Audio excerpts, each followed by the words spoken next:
Hi there, welcome to this episode of Cosmetic Pros. Today I am here with Agne, who has an aesthetics clinic in Belfast. Today we're going to learn a little bit about her journey and what she's currently doing in the industry. Welcome to the show, Agne. Thank you for joining us. Hi, thank you so much for inviting me. I'm so excited to be here. So you're based in Belfast at the moment? Yes, in Belfast, Northern Ireland, yes. Why don't you tell just a little bit about how you came into the aesthetics industry and how you started your journey? Yeah, so I started with, first of all, in beauty business 12 years ago, and I reached my max at my beauty business 3 years ago, and I felt like I need to start something new, something fresh in my life. And I went to the course 3 years ago for aesthetics, and it just was life-changing.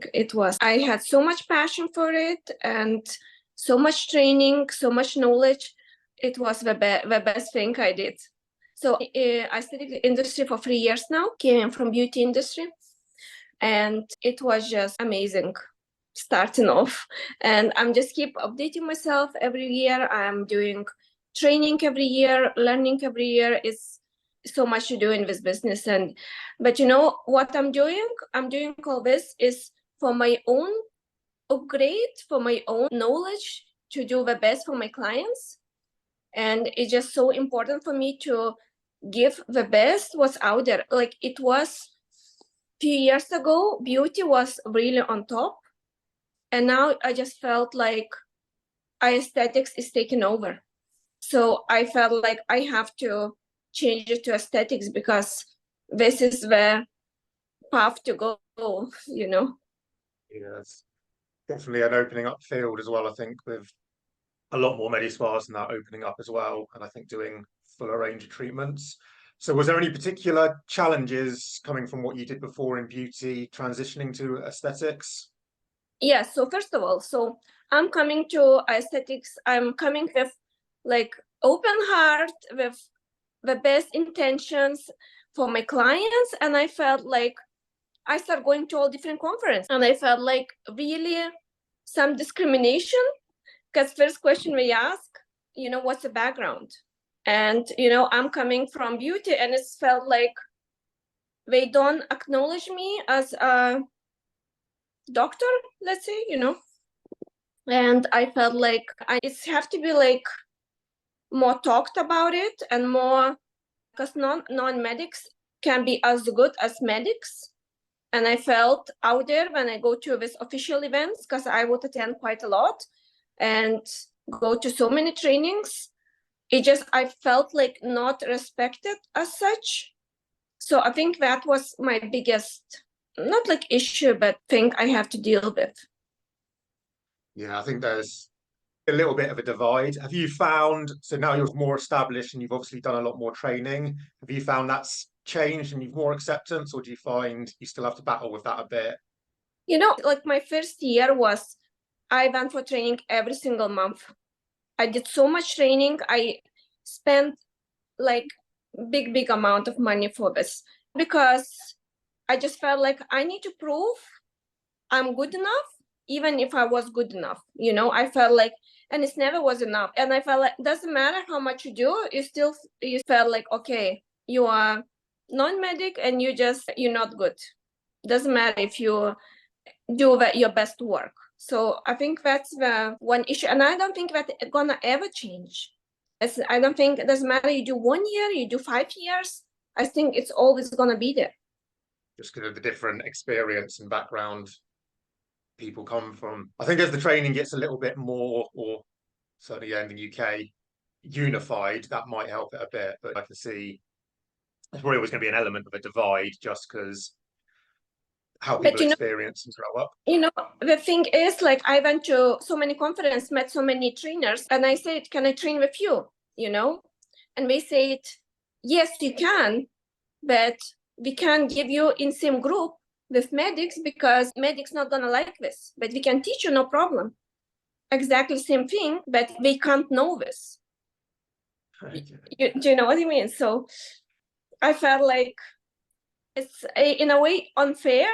You can't be in same united place, because you have this like stereotype. But for me, my work and what I do, it's, and my clients, it tells me I do great job because I have always fully booked clinics and people trust me and I love my work. So it just, this division, I don't really like it.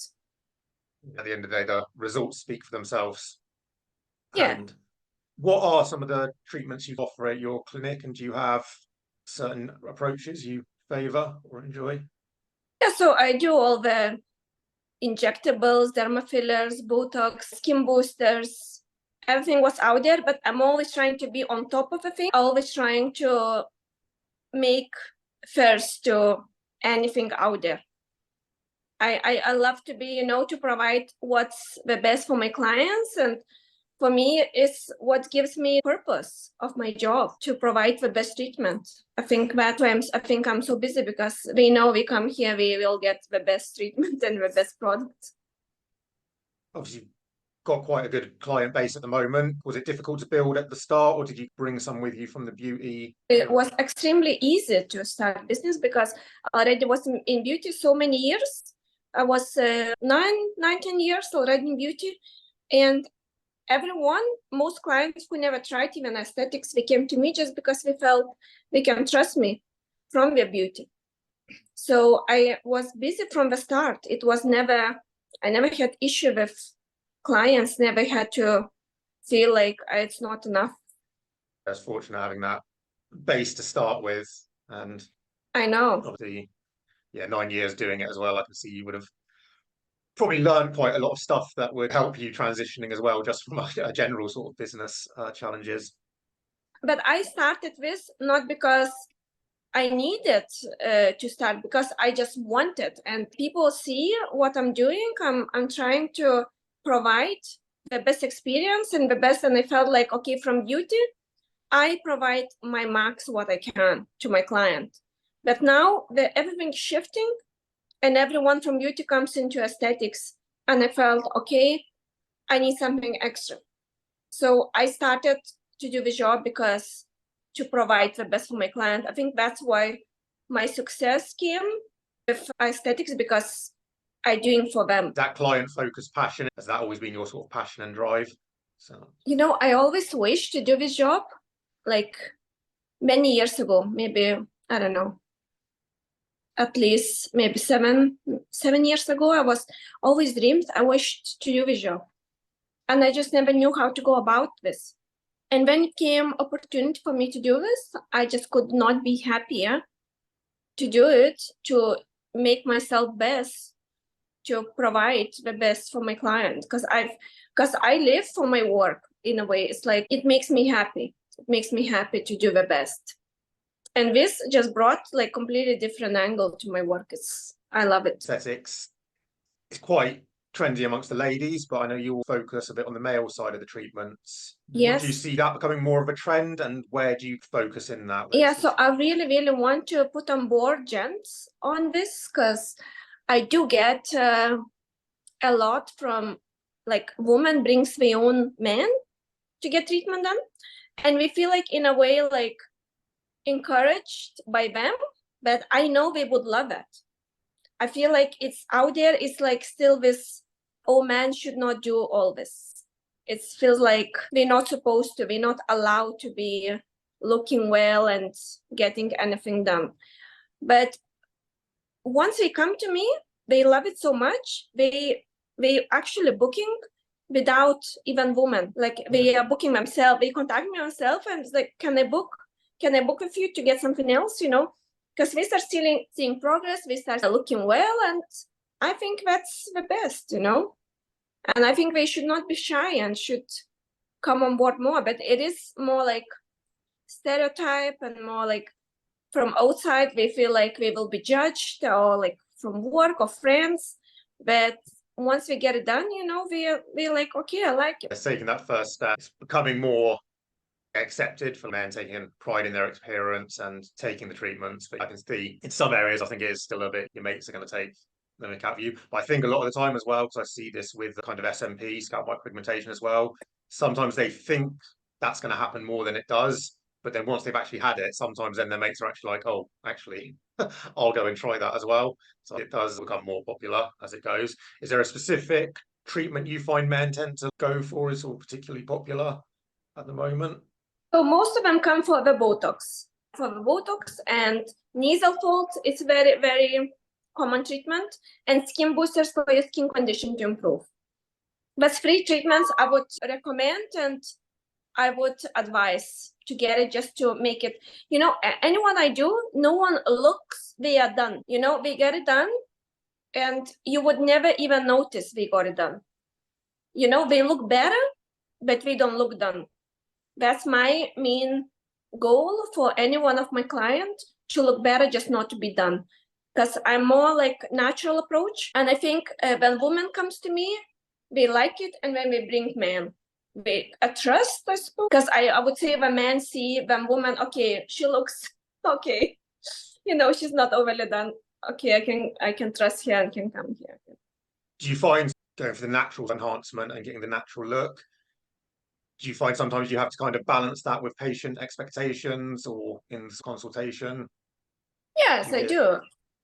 I have to tell no a lot of many people because they want too much. It doesn't look right. And I feel I can't put my name on this extra or something I don't like look. But yeah, I try to talk to them, try to explain to them. I try to tell them to wait, tell them to change to something more natural approach. Some agree, some not, but that's kind of job, For my own way, I can't do it overdone. As the expert as well, you do have to guide the client sometime, and what they want isn't always going to be what's right for them. You've got quite well with your clients and that. But do you see any particular challenges in your business over the next 12 months or so? I feel at my own job, like at the moment with my clients, with what I'm doing, I'm very comfortable. I'm really on the right way, on the right path. And all I can see in the next 12 months is just upgrading myself and doing better for myself. So going to more conferences, for more training. But I'm doing it because I love it. I love to learn. I love to provide the best. And so I have another masterclass in 2 weeks. Next month, I'm going to Medicine Congress in Monaco. And it's just constant, So your clinic in Belfast, any plans for in or expanding that? I have a team now here in Belfast, and it's great.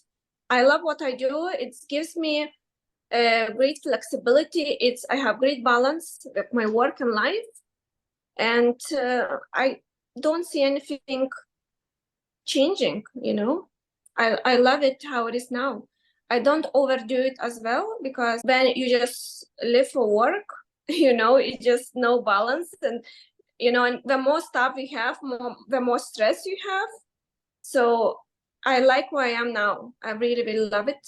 And I just want to just more go with trend, go with what's the latest. I got this new artificial intelligent machine that one scans your face as well. So I'm providing this to all my clients. So always bring something new, something what's out there. That's quite a big trending topic now. Are you kind of seeing a lot of different AI stuff now start to come into some of the tools and stuff that you're using? Is that like a trend hit you yet? I really will love it. As start coming out, and I just feel like, okay, I'm just gonna want to jump on this and want to go with it. And yeah, this machine is amazing. So that's, and I literally providing this machine, this full skin face analyzing for free to my clients, just for them to know them skin condition and full report about it. So why not? What's some advice you would give if someone's coming into the aesthetics industry now? Are there some pointers or advice you would give them, especially like if similar to you, they were coming, say, from a non-medic background and they're thinking of getting started and seeing some of the challenges you had? I think coming into this, you need to do from your passion, because you want to do it.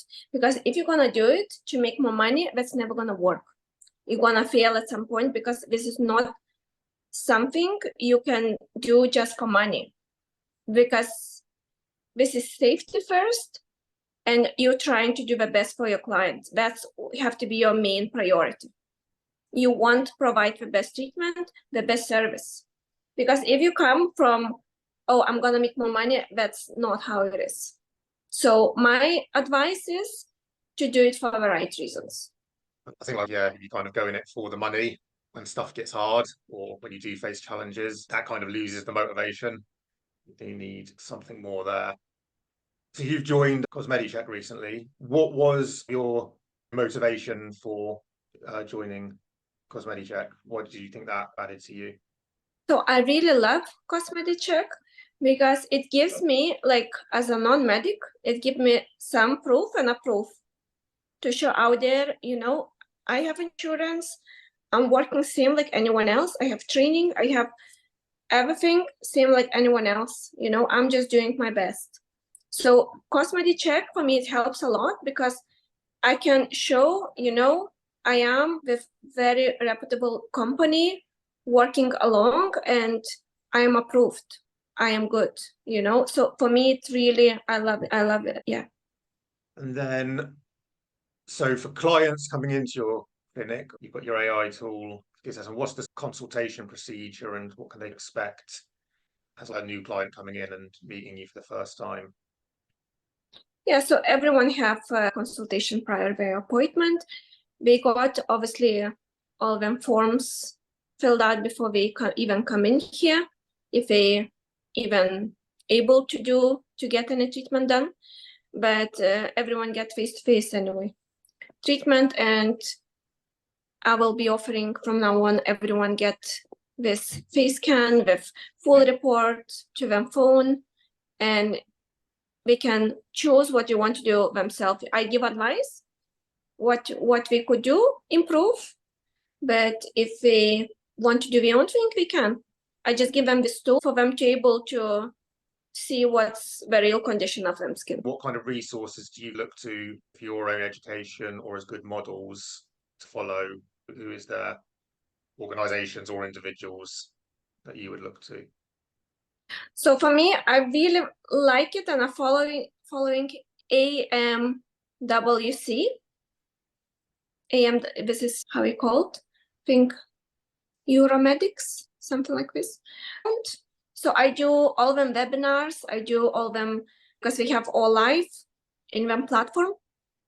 And so we do this conference in Monaco in March, and I found them really on top of them games. Really, you really get all new things, all new information and new training. So I'm very excited to go and learn something new because every year is something new.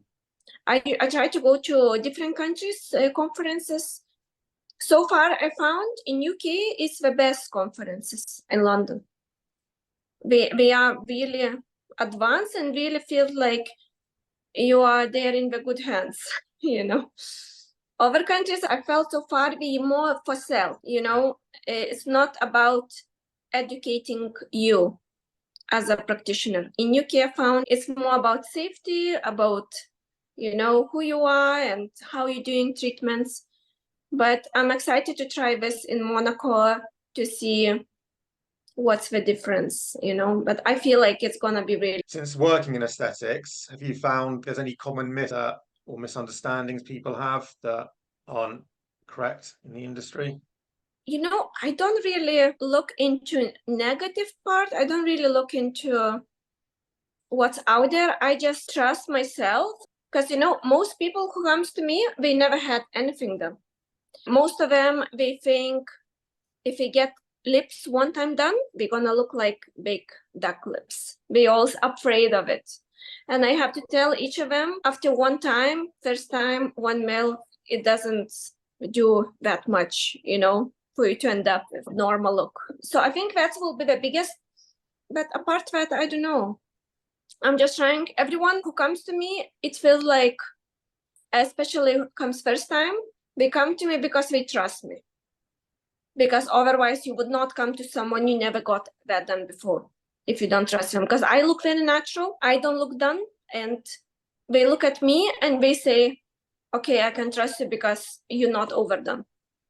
I think that's the biggest fear of most of my clients, to look over them. Comes back to that natural enhancement side of it. So where's best places for our listeners or people who want to follow you to connect with you in clinic or online? Where are you most active? So Instagram and Facebook, that's my most mainly sources. Instagram is Aesthetics and Training, my page, and Facebook, Lash Boutique. But mainly would be Instagram at the moment. It's a lot of people reaching out to Instagram. I think it's taken over. Before I used to have a lot of business from Facebook, because I would say more older crowd using Facebook. But now it seems Instagram taking over for me, for my business.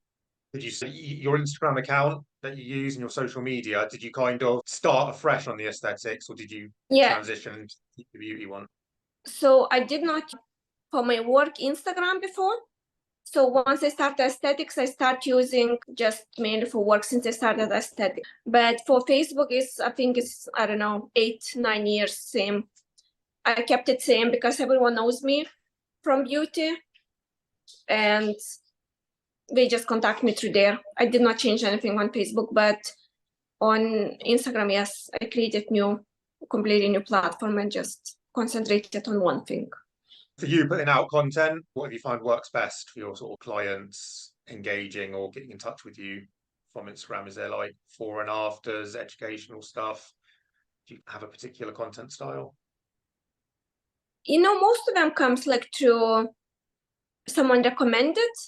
Well, I put some ads and I put some pictures, obviously, and me updating myself all the time. I think a lot of people see what I don't sit on one spot and I just do things. I'm always up to date myself, doing training. I think that's encouraging them. Okay, she is not just did one training, because I know many people did one training and they think this is it. But in aesthetic business is so much in it, it's you need to do so much.